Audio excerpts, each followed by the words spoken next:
Hello everyone, guess what? This summer several abandoned mansions in St. Petersburg and Krasnodar were on fire. In connection with this, I just recall my favorite Kosyakin architect's house, and I just asked myself, how in principle could the future happy owner of a multi-level parking lot could demolish an architectural monument and avoid close relationships with the prosecutor at the same time? Well, I've checked the corresponding federal act and found out that the villain has to achieve an exclusion of the object from the Russian Register of Cultural Heritage Monuments. The procedure is difficult but not impossible. So it can happen in case of complete physical loss of object of cultural heritage. And for this purpose, Krasnodar Department of Heritage Protection must declare the loss of object officially. Then the government issue an act on the exclusion of an object from the register. Well, now let's look how our negligent owner of mansion, our villain, can bring it to physical loss. Let's analyze this issue using the example of Kosyakin architect house. In the beginning, I'd like to say that I'd like to put in a disclaimer. Well, I don't accuse anybody here, and I don't suspect anyone. This video is just an analytical examination of possible opportunities. So, well, let's get started. The first and the most obvious block of influencers includes natural factors acting on the brick facade. These are rain, snow, solar radiation, ground features, flora, and the surrounding area, and temperature gradient. In combined, they increase an impact of each other, and they influence on the structure of the walls. Let's start with rain and snow. Brickwork has a porous capillary structure, and upon contact with water or humid air, it's intensely moistened, and the forces of capillary pressure of moisture cause complex stresses in the brick, leading to microcracks. Moisture entering the microcracks due to special orientation of the molecules has a resilience close to that of a brick, and has a wetting effect as the microcracks narrow. Simply put, every time it rains, hundreds of thousands of small wedges are driven into the unprotected brick of face of Kosyakin's house, which expand microcracks in the brick, gradually tearing it into small pieces. The destruction process is accelerated by the combined action of negative temperatures and moisture. At low temperatures, freezing water increases in volume and causes stresses in the material that exceed its strength, especially if it's an alternative moistened and dried. In addition, when the temperature changes, a stress and the masonry mortar around the brick become greater than in the brick itself, and the brick is squeezed as in a cartridge clip or in a vise. All these stresses in the brick and masonry mortar contribute to the joint microcracks, and as a result, the lamination of the material plates occurs and new microcracks appear that lead to the destruction of the house. Next, according to a plan, we have biological factors. Firstly, climbing plants on the face of the building. This green wall creates a humid microclimate on the surface of the facade and increases the effect of temperature and moisture, promotes the growth of fungus, erosion of bricks and masonry mortar. The part of the facade covered with plants, due to the systematic surface covering, is affected by mosses and lichens. Doors and windows are rotted. Secondly, there are shrubs and trees growing on the facade and crumbling it over time. Here you can see a snapshot of 2012. The right turret is still preserved, and in 2016 it's already destroyed by the bush. Let's take a closer look at this process. Here you can see how a tree trunk penetrated the masonry along the lines of least resistance and actually destroyed the corner of the house. Also, you can see from the state of the brickwork in these pictures, temperature gradient, rain and heat have almost completed the destructive process. And again, have a closer look at, so to speak, a tree on the facade on the architect house.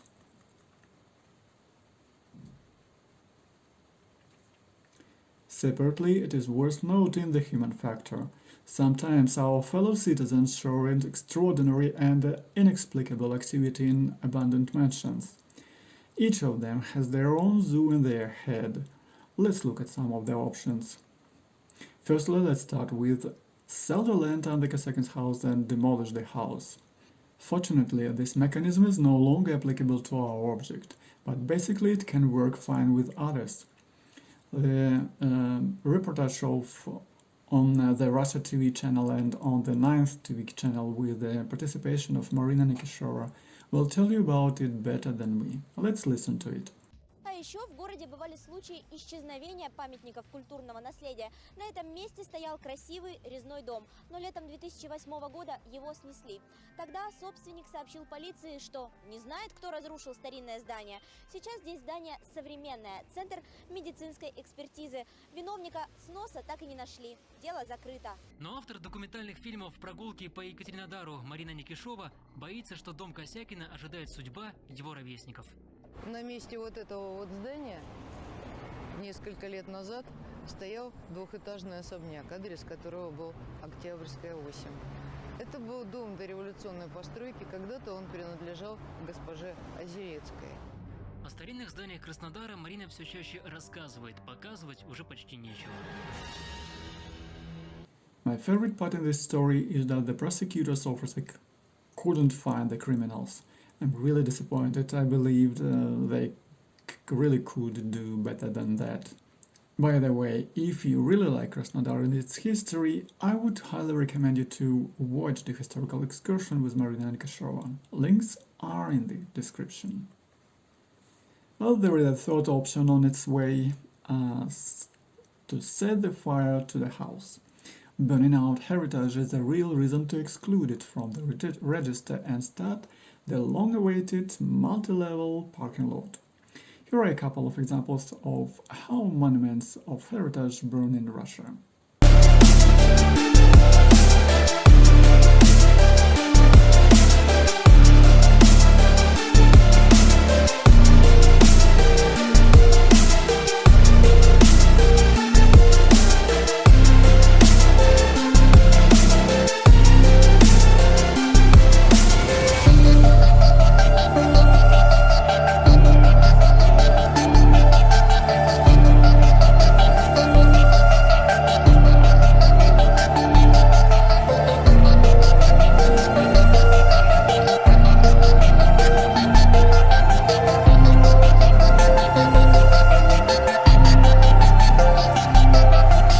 Another possibility is not carry out repairs or preservation of the building. This decreases the bearing capacity of brick walls under the influence of natural factors. In addition, it's important to remember in case of Kosyakin's house that there is a large basement under the house. It can cause the building to collapse. It will just fall into a hole. This vertical crack proves this scenario. Visitors of the house can break through the floor or disassemble the ceiling of the basement or dismantle the wall in search of treasures. They destroy the chimney or fireplace in attempt to find the treasure of the Kuban Cossacks army. Or simply demolish the facade just for fun. Someone is looking for treasures and destroying the walls in the house. Someone settles down for the night and creeps in the corners. Someone cooks drugs and sets fire on the bay window, and someone urgently needs to sell land under the house and demolish it for fabulous profit. Honestly, it's really difficult to underestimate the role of individuals in the history of a cultural heritage site. Also, there are some honorable people in Krasnodar, some officials and specialists of different levels who were taught many years and then were put on their positions in our city. Such people are basically obliged to weigh their words. Their opinion forms public consciousness. Nevertheless, here is the chief architect of the Krasnodar region, Yuri Risin. For some reasons, he calls Kosyakin's house as provincial architecture. You know, provincial sounds like, well, so. Then, the former leader of the regional department of the protection of the cultural heritage, Roman Semikhatsky, eventually ended up in his speech to the point that Kosyakin's house is a lost object. It sounds as if the issue is resolved, actually. Well, here we come to an end. Hope I have remembered everything. Let's sum up it. To cope with an architectural monument, it's necessary to achieve its exclusion from the register of cultural heritage monuments. Natural factors acting on a brick facade can bring a house to destruction. Rain, snow, solar radiation, ground features, biological factors. And also people, wonderful residents of Krasnodar in all their diversity, can freely or unwillingly contribute to the loss aforementioned. Sell, set fire to, not repair, refuse to preserve it, form a negative perception of the situation with the object in the public mind. Well, that's it. Well, I hope I've mentioned everything. If I've missed something, you can write it in the comments down below. Thanks for your attention, have a nice day, and see ya. Bye.